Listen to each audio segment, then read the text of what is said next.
Hello students, स्वागत है आपका केवी इंस्टीट्यूट मुंडावर द्वारा संचालित यूट्यूब चैनल कर्म विद्या मंदिर पे। तो आज के वीडियो में हम लेके आए हैं कक्षा 10 विषय गणित एक्सरसाइज 2.2। बच्चों, आपने इससे पहले एक्सरसाइज 2.1 में और बेसिक की जो वीडियो मैंने कराई थी उसमें यूक्लिड विभाजन प्रमेय, प्रमेयिका, यूक्लिड विभाजन विधि, ये सब पढ़ा है। आज के वीडियो में हम एक नया टॉपिक पढ़ेंगे कि दो संख्याओं का लैसेपे और मैसेपे में संबंध क्या होता है। ठीक है। दो संख्याओं के लैसे एलसीएम व मैसे एचसीएफ में संबंध। लैसे मतलब एलसीएम लघुत्तम समापवर्ती और मैसे महत्तम समापवर्ती में संबंध ये होता है एलसीएम इंटू एचसीएफ। आपको दो संख्याएं दी गई हैं ए और बी, तो ए और बी का एलसीएम और एचसीएफ का गुणनफल संख्याओं के गुणनफल के बराबर होता है। क्या? ए और बी दो संख्याएं हैं, इन दोनों का एलसीएम और एचसीएफ का गुणनफल खुद उन दोनों संख्याओं के गुणनफल के बराबर होता है। ये मेन फॉर्मूला है। इस फॉर्मूले के आधार पे आप क्या क्या ज्ञात कर सकते हो। अगर आपको एलसीएम ज्ञात करना हो, बाकी सारे कुछ दे रखे हो, तो आप इसको ऐसे लिख सकते हो ए गुना बी और भाग में एचसीएफ इसके भाग आ जाएगा। या आपको एलसीएम दिया गया हो और एचसीएफ पूछा हो और दोनों संख्याएं भी दे रखी हो, तो आप यहाँ पे एलसीएम का भाग कर देंगे, एलसीएम इसके भाग में आ जाएगा। या फिर आपको एलसीएम और एचसीएफ दिया गया हो, एक संख्या ए निकालनी हो, तो आप इसको लिखेंगे एलसीएम, ये ए निकालना है, बी का इसमें भाग लगा देंगे, एलसीएम गुणा एचसीएफ बटे बी। या फिर ऐसे ही अगर आपको बी निकालना हो तो एलसीएम गुणा एचसीएफ भाग ए। ठीक है, इस तरह से लिख सकते हो आप इसको। तो ये सारे हो जाते हैं, ये सारे फॉर्मूले बन गए इस एक फॉर्मूले से। देखो, ये फॉर्मूला आपको याद रखना है। आपको एलसीएम निकालना है तो एचसीएफ इधर भाग में चला जाएगा, ऐसे बनेगा। आपको एचसीएफ निकालना है केवल, तो एलसीएम का इधर भाग दे दो, तो ए गुणा बी बटे एलसीएम आ जाएगा। आपको संख्या ए निकालनी है, ए का मान निकालना है, तो बी का इसमें भाग दे दो, एलसीएम गुणा एचसीएफ में बी का भाग। आपको संख्या बी निकालनी हो तो ए का भाग दे देंगे। इस तरह से फॉर्मूले बन जाते हैं। याद रह जाएंगे आपके फॉर्मूले। चलो गुड। अब बात करता हूँ मैं, इसको आप नोट करना चाहो तो नोट कर लेना। मैं कुछ गुणनखंडों की बात करता हूँ। अभाज्य गुणनखंड। वैसे तो आप जानते हैं अभाज्य गुणनखंड अभाज्य संख्याओं से मिलके बनते हैं। अभाज्य संख्याएं क्या होती हैं? ऐसी संख्याएं, पता है आपको, ऐसी संख्याएं जिनमें केवल स्वयं का ही भाग जाए। ऐसी संख्याएं जिनमें केवल स्वयं उसी संख्या का भाग जा सके, उसको बोलते हैं अभाज्य संख्या। और एक का भाग तो सभी में जाता ही जाता है, इसको तो कंसीडर मत करो। ऐसी संख्या जिसमें एक के अलावा केवल खुद का ही भाग जाता हो, उसे अभाज्य संख्या कहते हैं। जैसे कि मैं यहाँ पे कुछ संख्याएं लिख देता हूँ, है ना। ये कुछ संख्याएं मैंने लिखी। चलो, ये संख्याएं मैंने यहाँ पे लिखी। बताइए, दो में किसका भाग जाएगा? दो में केवल दो का ही भाग जाता है। एक का तो सभी में जाएगा, उसको तो देखना नहीं है हमें। दो का केवल दो में ही भाग जाता है, तो ये अभाज्य संख्या है। तीन का केवल तीन में ही भाग जाता है, ये अभाज्य संख्या है। पाँच का पाँच में ही भाग जाता है, ये अभाज्य संख्या है। नौ का नौ में भाग जाता है, लेकिन नौ में तीन का भाग भी तो जाता है। इसका खुद का भाग तो जा रहा है, लेकिन एक और संख्या इसके अलावा इसको भाजित कर रही है, तो ये अभाज्य संख्या नहीं होगी। 11 में 11 का ही भाग जाता है, 13 में 13 का ही भाग जाता है, तो ये अभाज्य संख्या है। इस तरह से आपको एक बड़ी संख्या को उसके अभाज्य गुणनखंड के रूप में लिखते हुए चलना है। ठीक है। उन अभाज्य गुणनखंडों की सहायता से आप एचसीएफ भी फाइंड कर सकते हो, एलसीएम भी फाइंड कर सकते हो। ठीक है ना। चलो देखते हैं। ये फॉर्मूले हो गया। एक ही फॉर्मूला है, एलसीएम गुणा एचसीएफ बराबर ए गुणा बी, और इससे ये चार फॉर्मूले और बन सकते हैं। क्वेश्चन देखते हैं आप। जैसे कि क्वेश्चन आता है कि निम्नलिखित संख्याओं को, क्वेश्चन है निम्न संख्याओं को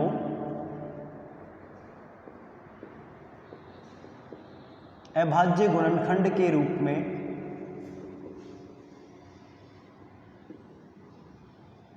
अभाज्य गुणनखंड के रूप में व्यक्त करो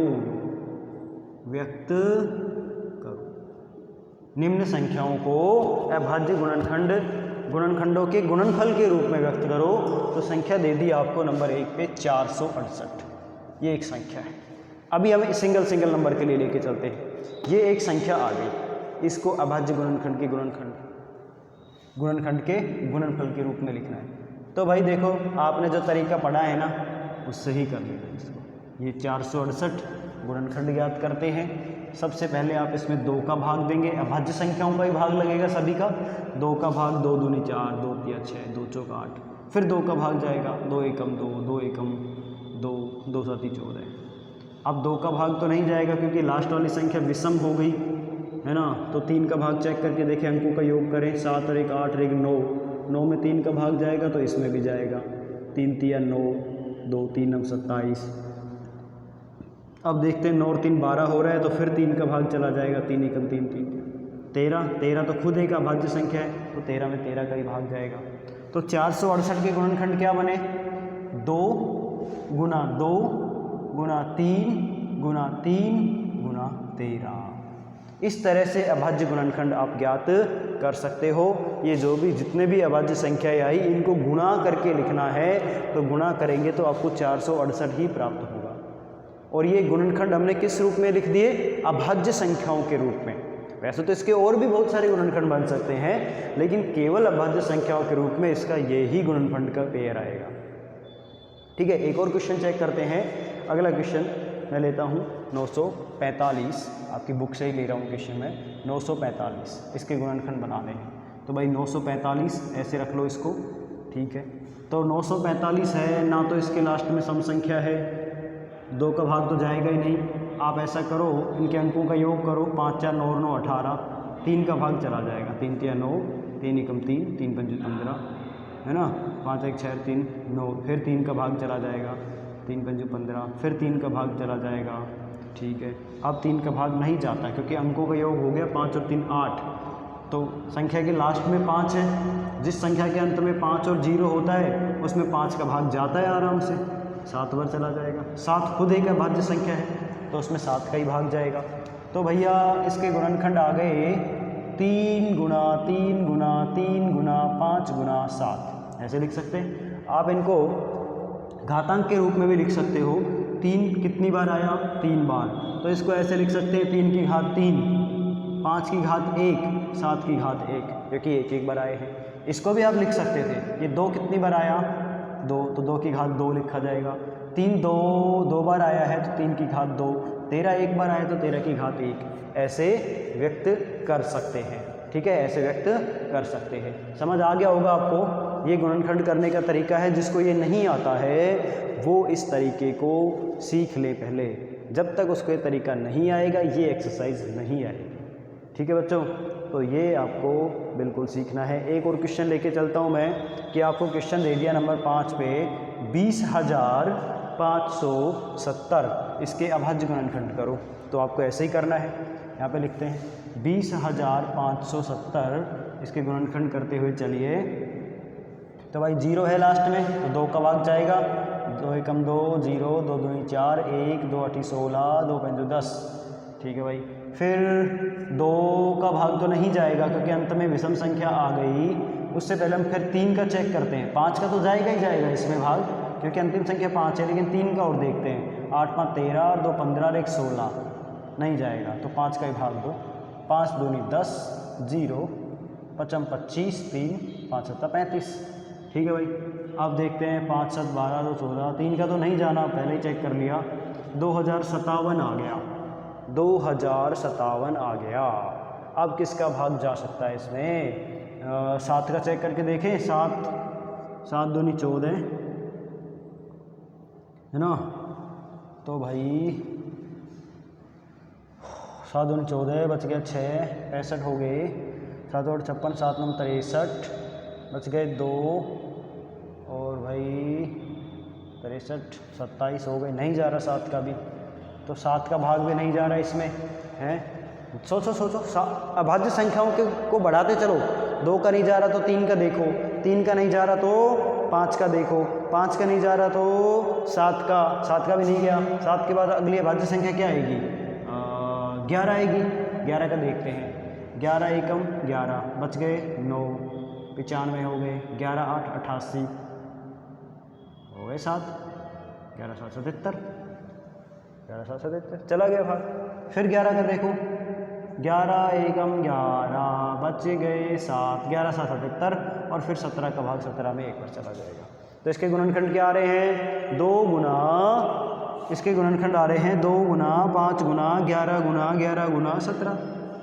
ठीक है, तो क्या हुआ? 2 गुना 5 गुना 11 की घात 2, 11 2 बार आया है, गुना 17, 2 की घात 1, 5 की घात 1, 17 की घात 1। इस तरह से इसके गुणनखंड हो गए हैं। कोई दिक्कत?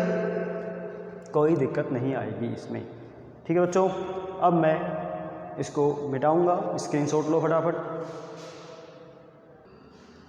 चलिए देखिए, ये है क्वेश्चन नंबर 2। जैसे कि अभी मैंने आपको समझाया था, फॉर्मूला LCM इंटू HCF बराबर A गुना B, या दो संख्याओं का गुणनफल बराबर होता है उनका HCF गुना उनका LCM। वही मेथड यहाँ पे लगा के और आपको इसको सत्यापित भी करना है। ठीक है, अब आपको संख्याएं दे दी 2, एक 96 और एक 404। तो भाई पहले 96 का, इनका सबका अभाज्य गुणनखंड करेंगे। पहले क्या करेंगे? अभाज्य गुणनखंड। अभाज्य गुणनखंड करने के बाद ही LCM HCF निकलेगा। ठीक है, आप कहोगे हमें तो HCF वैसे भी निकाला था यूक्लिड विभाजन विधि से। यस, निकाल सकते हो उससे LCM नहीं निकलेगा। HCF निकाल सकते हो उस विधि से, बट LCM नहीं निकाल सकते हो। LCM तो अभाज्य गुणनखंड विधि से ही करना पड़ेगा। तो मैं यहाँ पे 96 के अभाज्य गुणनखंड करता हूँ। 2 का भाग देओ 4 बार जाएगा, 2 चौका 8, बच गया 1, 1 और 6 16, 2 8 16। फिर 2 का भाग जाएगा 2 दूनी 4, 2 चौका 8, फिर 2 का भाग 2 एकम 2, 2 दूनी 4, फिर 2 का भाग 6, फिर 2 का भाग 3 बार, फिर 3 का भाग 1 बार। ठीक हो गया। 404 को देखो, 404 के अभाज्य गुणनखंड करो।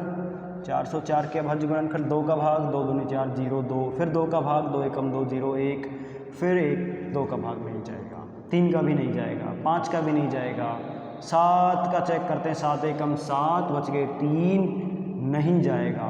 फिर 11 का चेक करते हैं, 11 का तो जाना ही नहीं है। फिर किसका भाग जाएगा? 101 जो है वो खुद एक अभाज्य संख्या है, शायद 101 खुद एक अभाज्य संख्या है। 101 में 101 का ही भाग जाएगा।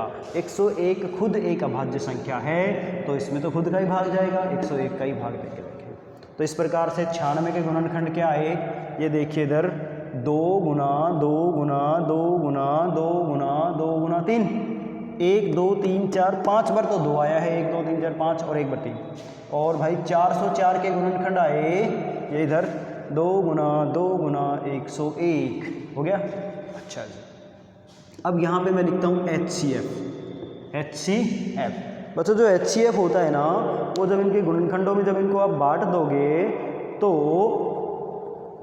वो संख्या HCF के बराबर आएगी जो दोनों में होती है। यहाँ पे देखिए 2 इसमें भी है, 2 इसमें भी, एक पेयर 2 का ये बन गया, जोड़ा बना लो। एक ये 2 इसमें है, ये 2 इसमें है, बन गया जोड़ा।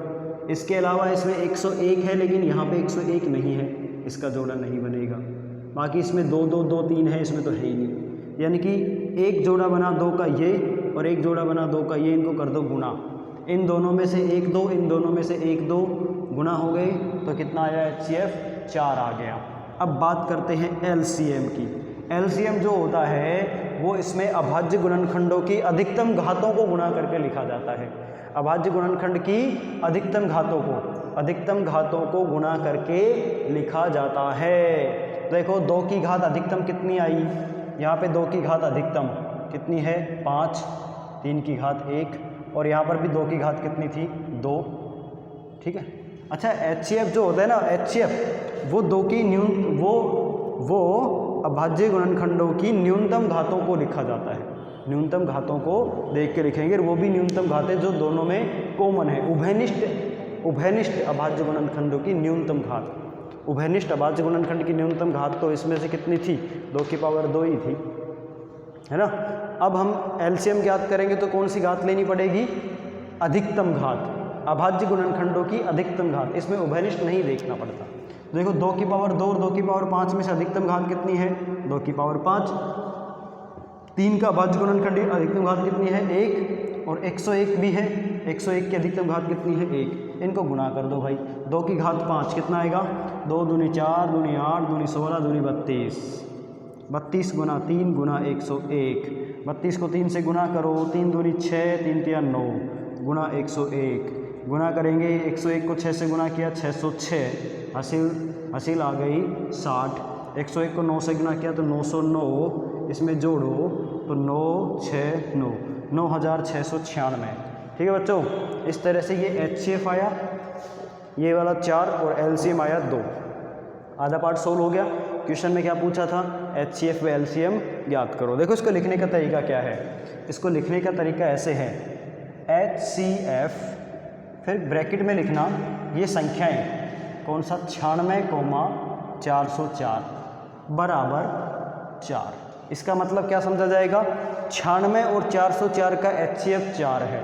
LCM को लिखना है, LCM ब्रैकेट में 96,404 बराबर आया 9696। ठीक है, ये इसका मतलब है 96 और 404 का LCM, 96 और 404 का LCM 9696 आता है। ठीक है, इस तरह से ये हो गया। अच्छा जी, अब बात करते हैं सत्यापन की। ये तो ये हो गया, अब बात करते हैं सत्यापन की। सत्यापन की बात करते हैं, मैं इसको मिटा रहा हूँ यहाँ पे, इसको मिटा देता हूँ। देखिए, संख्याओं का गुणा करो पहले तो, संख्याओं का गुणनफल, यहाँ पे मैं सत्यापन लिख रहा हूँ, उसके लिए मैं लिखूँगा संख्याओं का गुणनफल। संख्याएं कौन कौन सी हैं भाई, संख्याएं कौन कौन सी हैं, 96 गुना 404।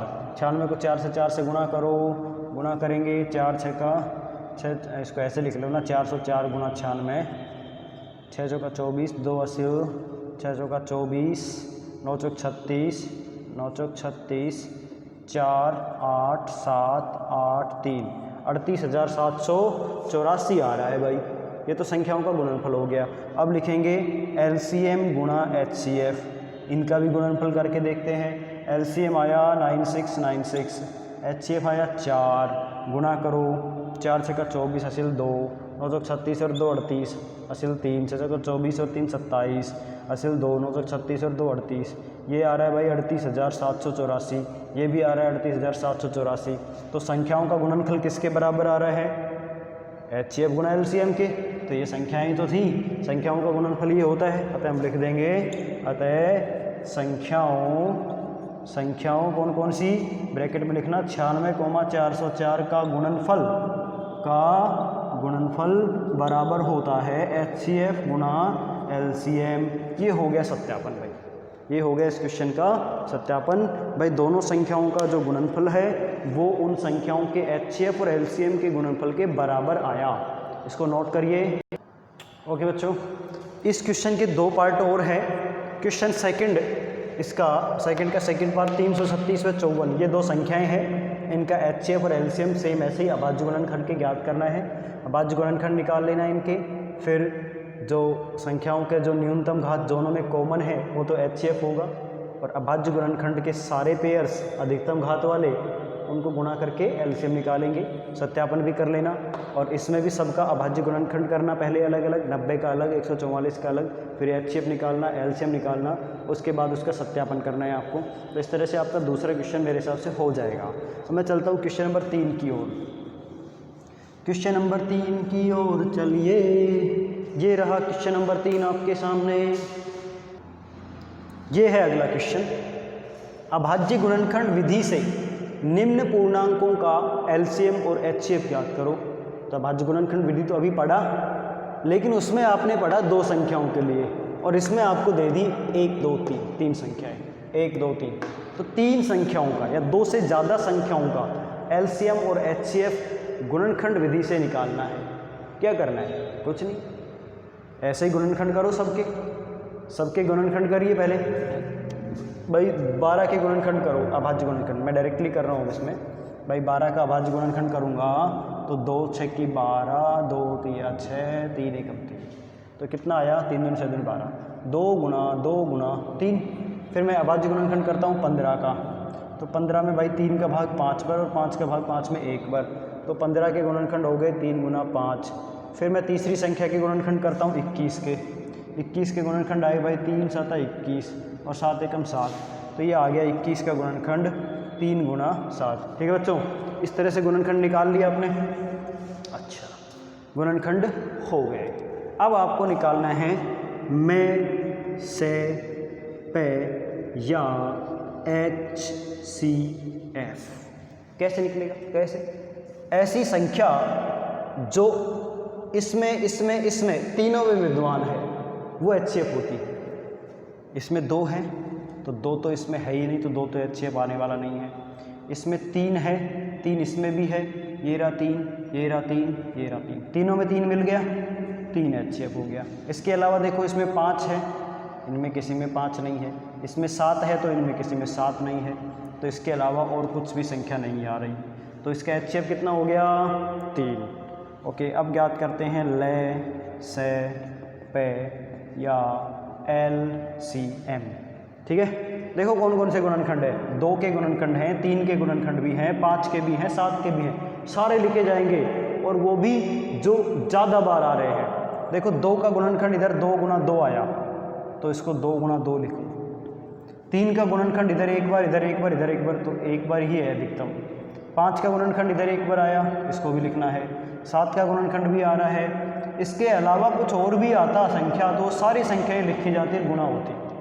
ठीक है, 2 आया 2 बार लिख दिया, 3 सब में अधिकतम एक बार आया है, 5 अधिकतम एक बार, 7 अधिकतम एक बार, सबको गुणा कर दिया।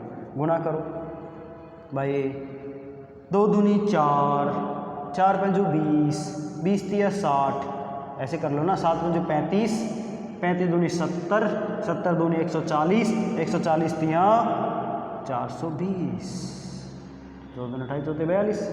ठीक है, 420 आ जाएगा। या फिर ऐसे करो, 7 तिया 21, 21 दूनी 42, 42 गुना 10 420। तो ये भाई आपका ये क्वेश्चन हो गया नंबर 1। इसमें इतना ही करना था, जितनी भी संख्याएं आपको दी गई हैं उनको पहले अभाज्य गुणनखंड में लिख लो। अभाज्य गुणनखंड के रूप में लिखने के बाद फिर आप उनको क्या करोगे LCM और HCF निकालना है। HCF कैसे निकलेगा? HCF यानी कि में से पे निकलेगा उनके गुणनखंडों की, अभाज्य गुणनखंडों की न्यूनतम घात को गुणा करके। अभाज्य गुणनखंड का मतलब जो सब में होगा और वो भी न्यूनतम वाला, वो लिखा जाएगा। और LCM कैसे निकलेगा? जितने भी गुणनखंड आए हैं, किसी भी संख्या के लिए जितने भी गुणनखंड आए हैं उन सब की अधिकतम घातों का गुणा करके निकलेगा। ठीक है, अगला क्वेश्चन देख लीजिए, समझ आ जाएगा। 24, 15 और 36। 24 का गुणनखंड क्या होगा? 2 12 दूनी 24, 2 6 की 12, 2 तिया 6, 3 एकम 3 हो गया भाई। 24 का गुणनखंड क्या आया? 2 गुना 2 गुना 2 गुना 3। अब निकालते हैं 15 का गुणनखंड। 15 का तो सिंपल है, 15 का क्या होगा? 3 गुना 5। 36 का गुणनखंड निकालें तो 36 का गुणनखंड भैया आता है 2 18 2 9 3 3 3 1। ये क्या कर दिया सर? ऐसे कैसे कर दिया? देखो 18 दूनी 36, 2 9 18, 3 तिया 9 और 3 एकम 3 हो गया गुणनखंड किसका? 36 का। 2 गुना 2 गुना 3 गुना 3, ऐसे गुणनखंड निकल गया, लिख लिया। अब देखो भाई, अब हम लिखेंगे इसका HCF। देखो 2 है इनमें, लेकिन इसमें तो 2 कहीं पे है ही नहीं, तो 2 इसमें है, इसमें है, इसमें है, तो ही HCF 2 आएगा, लेकिन यहाँ तो 2 है ही नहीं। चलो, इसमें 3 है, ये रहा, इसमें भी 3 है, इसमें भी 3 एक बार है, मिनिमम लिखना है आप। इसमें 3 वैसे तो 2 बार आया, लेकिन उभयनिष्ठ कितनी बार आ रहा है? एक बार, तो एक बार लिखेंगे। 5 का चक्कर देखो, 5 इसमें है, 5 इसमें भी नहीं है, इसमें भी नहीं है, तो नहीं आएगा। इसके अलावा और कोई गुणनखंड नहीं हो रहा, तो HCF कितना आया? 3 आया। अब ज्ञात करते हैं LCM। देखो भाई, 2 की अधिकतम घात कितनी बार आ रहा है? इसमें 3 बार आ रहा है, इसमें 2 बार आ रहा है, तो जो ज़्यादा बार आ रहा है ना वो लिखेंगे। 2 गुना 2 गुना 2, ये हम नहीं लिखे जाएंगे, 3 की घातें देखो, 3 इसमें एक बार, इसमें एक बार, इसमें 2 बार, तो ज़्यादा बार आ रहा है 3 यहाँ पे, तो 3 गुना 3 इसको 2 बार आ रहा है, तो ये लिखा जाएगा। 5 का चक्कर देखो, 5 एक बार ही है, इसमें एक बार लिखा जाएगा। तो इस तरह से LCM बराबर हो गया 3 तिया 9, 9 दूनी 18, 18 दूनी 36, और ये मिला के हो गया 10, तो 36 गुना 10 360। ठीक है भाई, तो HCF आ गया ये, LCM आ गया ये। इसको कैसे लिख सकते हो आप? इसको आप ऐसे लिख सकते हो, देखो HCF ब्रैकेट में लिखना 24, 15, 36 बराबर 3, फिर लिखेंगे LCM ब्रैकेट में लिखना 24, 15, 36 बराबर 360। ये इन 3 संख्याओं का HCF आया 3, LCM आया ये। इसको भी ऐसे लिख सकते हो। इसमें क्या लिखते हैं आप? इसको ऐसे लिखते हैं HCF किसका 12, 15, 21 बराबर आया 3, और ऐसे ही LCM को डिनोट कर देना। तो ये हो गया आपका सेकंड वाला क्वेश्चन, नोट कर लीजिए इसको। चलते हैं अगले क्वेश्चन पे। अगला क्वेश्चन ये रहा। चलो देखो बच्चों, कई बार आपको ना ऐसे संख्याएं दे देता है कि जिनमें अभाज्य गुणनखंड कुछ भी नहीं आता, तो उसमें एक अभाज्य गुणनखंड होता है। मैं एक एग्जांपल लेता हूँ कि जैसे एक संख्या दे दी आपको 8, 9 और 25, ये 3 संख्याएं दे दी, पूछे इनके LCM ज्ञात करो और HCF ज्ञात करो। तो क्या करना है? 8 को गुणनखंड के रूप में लिखो 2 गुना 2 गुना 2, 9 को गुणनखंड के रूप में लिखो 3 गुना 3, 25 को गुणनखंड लिखो, 25 का क्या हो जाएगा 5 गुना 5। ठीक है बच्चों, ये गुणनखंड हो गए। अब आप इसका HCF निकालने बैठोगे तो क्या होगा? देखो इसमें तो पूरे 2 के गुणनखंड आए, इसमें 3 के आए, इसमें 5 के आए, किसी में कुछ भी कॉमन नहीं आ रहा, तो एक तो सब में होता ही है, एक तो सबके पास गुना होता है। तो जब कुछ भी कॉमन ना आए उस केस में HCF आपको कितना लिखना होगा?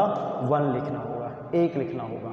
ठीक है। और LCM, ऐसे केस में जो LCM होता है, LCM वो खुद इन तीनों संख्याओं के गुणनफल के बराबर होगा, 8 गुना 9 गुना 25। ध्यान रखना। ठीक है। जब HCF का मान किसी संख्याओं के लिए 1 आ जाता है तो उनका LCM खुद उन संख्याओं के गुणनफल के बराबर ही आएगा। ठीक है भाई, इनको गुणा कर लेना तीनों संख्याओं को, वही इनका LCM होगा। ठीक है, चलो ये हो गया आपका। अब मैं क्वेश्चन लेके चलता हूँ आपके बुक में देखना आप ये क्वेश्चन, मैं इसको लिख नहीं रहा हूँ बोर्ड पे। क्वेश्चन था इस प्रकार से, क्वेश्चन नंबर 4 एक्सरसाइज 2.2 में क्वेश्चन नंबर 4 है। क्वेश्चन नंबर 4 में आपको दिया गया है कि एक वृत्ताकार मैदान है, एक वृत्ताकार खेल का मैदान है। ठीक है, ये वृत्ताकार खेल का मैदान है और इसमें ट्रैक बना हुआ है। इसमें ये दौड़ लगाने के लिए, मॉर्निंग वॉक के लिए, रनिंग के लिए एक ट्रैक बना हुआ है। ये ट्रैक बना हुआ है। ठीक है, ये ट्रैक बना हुआ है, ये पूरा खेल का मैदान है। इस ट्रैक पर, ठीक है, एक चक्कर पूरा करने में रमन और एक व्यक्ति और है जिसका नाम है अनुप्रिया। रमन और अनुप्रिया ये इस पे दौड़ लगाते हैं। रमन दौड़ लगा रहा है और अनुप्रिया भी दौड़ लगाती है। एक ही स्थान से दोनों दौड़ लगाना शुरू करते हैं। ठीक है, तो रमन तो 12 मिनट में एक चक्कर पूरा कर लेता है। रमन कितने मिनट में एक चक्कर पूरा करता है? 12 मिनट में। और अनुप्रिया रमन 18 मिनट में एक चक्कर पूरा कर पाता है और अनुप्रिया 12 मिनट में एक चक्कर पूरा कर लेती है। तो देखो, जब ये शुरू में एक बार दौड़ेंगे तो एक साथ एक स्थान से दौड़ना शुरू करते हैं, मान लो करेंगे। तो रमन तो जब ये वापस यहाँ पे आएगा एक चक्कर लगा के, तो इसको कितने मिनट लगेंगे? 18 मिनट। जबकि अनुप्रिया को एक चक्कर लगाने में कितने मिनट लगेंगे? 12 मिनट। तो जब रमन यहाँ पे पहुँचेगा तो अनुप्रिया तो यहाँ पे 12 मिनट पे, इससे 6 मिनट पहले ही पहुँच चुकी होगी और आगे भी जा चुकी होगी, है ना। तो अनुप्रिया कुछ यहाँ से पहुँच जाएगी और रमन यहाँ पे रहेगा। अनुप्रिया यहाँ पे, रमन यहाँ पे। फिर अनुप्रिया दौड़ती रहेगी। रमन जब यहाँ पहुँचेगा तो अनुप्रिया कुछ यहाँ पहुँच जाएगी। तो ऐसे ऐसे बढ़ते क्या है, अनुप्रिया तेज भग रही है, रमन धीरे भग रहा है। तो एक ऐसी स्थिति आएगी कि दोबारा से फिर एक साथ यहाँ पे ट्रैक पे दौड़ते हुए दिखाई देंगे।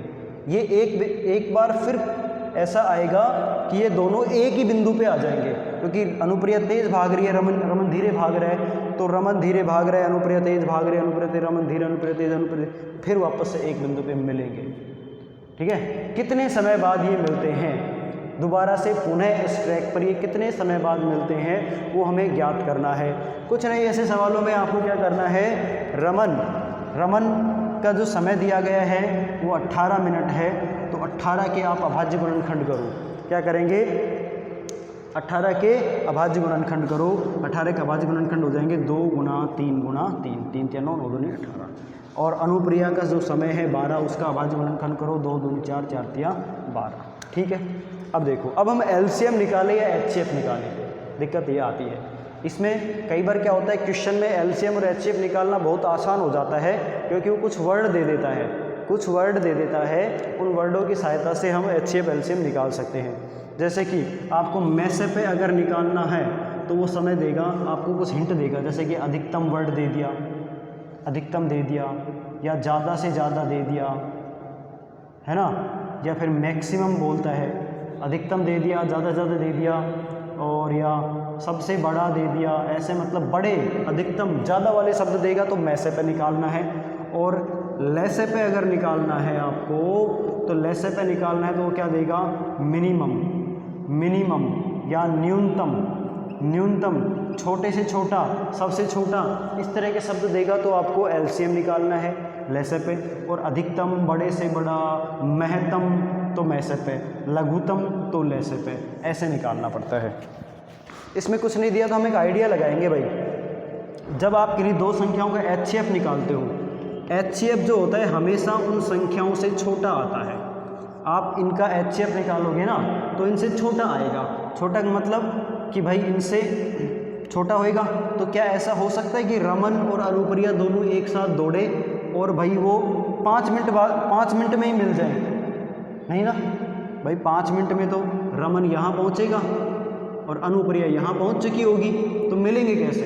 यानी कि 18 और 12 मिनट में तो मिलना संभव है ही नहीं, इससे कम समय में तो, है ना, इससे कम समय में तो मिलना संभव नहीं है। तो ज़्यादा ही समय निकलेगा, तो वो क्या निकालना पड़ेगा हमें, लैसे पे, एलसीएम निकालना है। तो यहाँ पे निकालेंगे 18 व 12 का लैसे पे। 18 व 12 का लैसे पे देखो भाई, 2 की अधिकतम घात ये रहा 2 गुना 2, 3 की अधिकतम घात 3 2 बार आया, ये गुना हो जाएगा, 2 दूनी 4, 4 तिया 12, 12 तिया 36, 36 आ गया। तो इसका आंसर क्या होगा, 36 मिनट बाद। अतः रमन व अनुप्रिया 36 मिनट बाद पुनः मिलते हैं, मिलेंगे या मिलते हैं। रमन और अनुप्रिया कितने समय बाद पुनः मिलेंगे ट्रैक पे, 36 मिनट बाद। कैसे निकाला, इनके जो समय है दौड़ने का उनका एलसीएम करके ये हो जाएगा। ठीक है, इसको मिटा रहा हूँ मैं।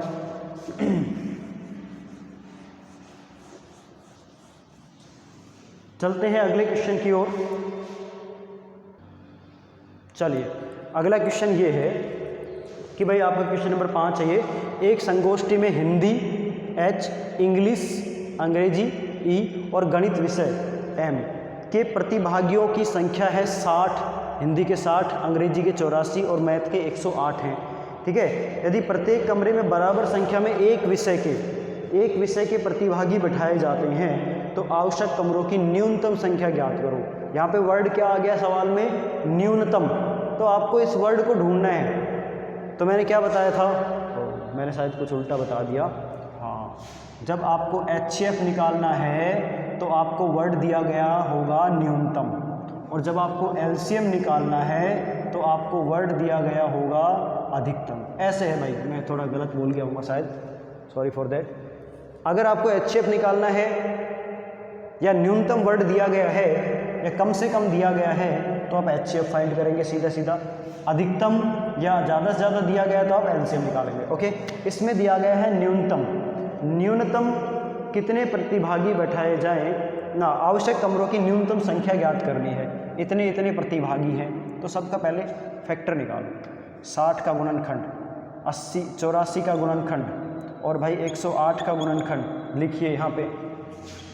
60 का गुणनखंड 30, 15, 5, ठीक है, ये आ जाएगा 2 गुना 2 गुना 3 गुना 5। ओके, 84 का निकालो। 2 चौक 8, 2 दूनी 4, 2 दूनी 4, 2 एकम 2, 3 7 21, 7 एकम 7। तो ये हो जाएगा 2 गुना 2 गुना 3 गुना 7। फिर आएगा 108, 108 का हो जाएगा 2, 2 पंजे 10, 2 चौक 8, 2 दूनी 4, 2 7 14, 3 9 27, 3 3 9 और भाई 3 एकम 3। तो ये आ गया 2 गुना 2 गुना 3 गुना 3 गुना 3। ये आपके सारे गुणनखंड मैंने निकाल दिए हैं। अब क्या निकालना है आपको? न्यूनतम वर्ड दिया है, क्या निकालेंगे? HCF फाइंड करो। HCF फाइंड करेंगे इसका HCF फाइंड करने के लिए हमें क्या करना है कि जो कॉमन संख्याएं हैं उनको ढूंढना है। इसमें 2 है, इसमें 2 है, इसमें 2 है, बहुत अच्छा। इसमें 1 और 2 मिल गया, ये भी इसमें मिल गया। देखो 3 3 3 है तो ये 3 का भी जोड़ा बन गया, ठीक है। 5 नहीं है, 7 इसमें नहीं है, 3 इनमें भी नहीं है, ये जोड़े बन गए। इन 2 का एक जोड़ा बना, एक बार लिखो। इन 2 का एक जोड़ा एक बार लिखो। इन 3 का एक जोड़ा एक बार लिखो, बस, ठीक है। तो HCF कितना आया? 2 दूनी 4, 4 तिया 12। तो HCF आया 12। इस सवाल के लिए अपना HCF आता है 12। तो प्रत्येक कमरे में कितने प्रत्याशियों को बैठाया जाएगा? प्रत्येक कमरे में, अब देखो न्यूनतम कितने प्रत्याशी बैठाए जाएंगे? एक कमरे में कितने प्रत्याशी बैठाए जाएंगे प्रत्येक विषय के? 12 12 12 12 12 12 हिंदी के, 12 12 12 इंग्लिश के, 12 12 12 मैथ के, ऐसे प्रत्याशी बैठाए जाएंगे। अब हमें कमरों की संख्या और ज्ञात करनी है ना? कमरों की संख्या और ज्ञात करनी है। तो एक कमरे में कितने व्यक्ति बैठाए जाएंगे भाई? 12, ठीक है। अभी ये तो आ गया HCF किसका आया है? ये आ गया एक कमरे में न्यूनतम कितने प्रत्याशी बैठाए जाएंगे। हम यहाँ पे लिखेंगे, अतः एक कमरे में न्यूनतम 12 प्रत्याशी बैठाए जा सकते हैं। 12 प्रत्याशी बिठाए जाएंगे। एक कमरे में कितने प्रत्याशी बैठाए जाएंगे? 12 प्रत्याशी बैठाए जाएंगे। तो कुल अब हमें निकालनी है कमरों की संख्या। भाई मान लो आपके पास 24 प्रत्याशी हैं, तो कितने कमरे लगेंगे? 2, 12 एक में 12 एक में।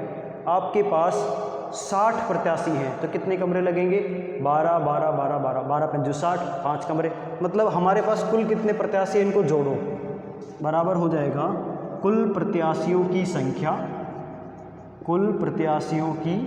संख्या भाग में 12। एक कमरे में 12 ही आएंगे, ठीक है। कुल प्रत्याशियों की संख्या कितनी है? 60 + 84 + 108 भाग में 12। ये कमरों की संख्या निकाल रहे हैं हम। भाई जोड़ो इनको जोड़ेंगे तो 8 4 12, 2 असिल 1, 8 और 1 9, 9 और 6 15, असिल 1 और 1 2, 252 आ रहा है मेरे हिसाब से। 8 4 12 का 2 असिल 1 और 9 और 6 15 का 5 असिल 1, 252 आया। इसमें 12 का भाग देंगे तो कमरों की संख्या आएगी 12 दूनी 24, 1 बच गया, 12 कम 12 21। अतः कमरों की संख्या कम से कम 21 होनी चाहिए। 21 कमरे होने चाहिए कम से कम, तब एक कमरे में 12 12 12 12 के हिसाब से ये सारे प्रत्याशियों को बैठा दिया जाएगा, ठीक है। एक कमरे में इस तरह से सारे 12 12 प्रत्याशी बैठाए जाएंगे। तो कुल कितने कमरे चाहिएंगे? 21 कमरे चाहिए। तो समझ आया आपको HCF LCM का कंसेप्ट? कुछ नहीं करना है इसमें, छोटी छोटी 2 बातें ध्यान रखनी है कि जो संख्याएं आपको दी गई है उनका आप अभाज्य गुणनखंड ज्ञात कीजिए।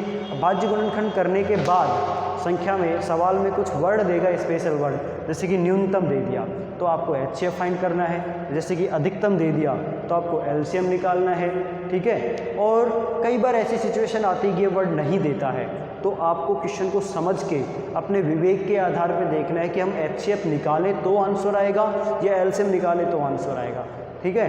ओके, वीडियो अच्छा लगा हो तो वीडियो को लाइक करना। थैंक्स।